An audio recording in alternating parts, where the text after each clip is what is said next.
Hello guys, this is the AllExtreme disc lock.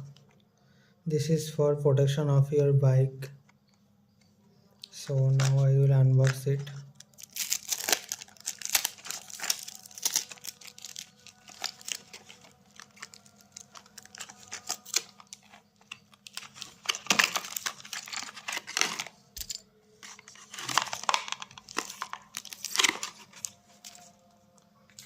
We got total 3 items there. One is the disc lock, another they given 2 keys, and there is a Allen key also.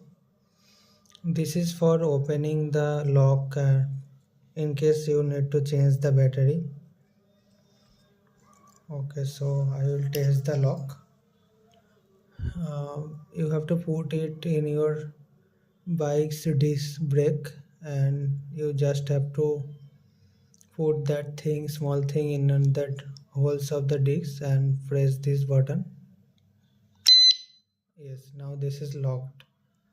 Okay, so it will not work properly, but when it will be connected to bike in the first start.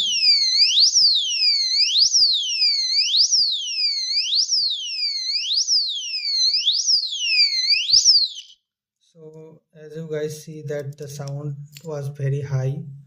First there will be a warning in the first touch, and in the second touch there will be this loud sound. So you guys will easily get the alarm if there is any issue.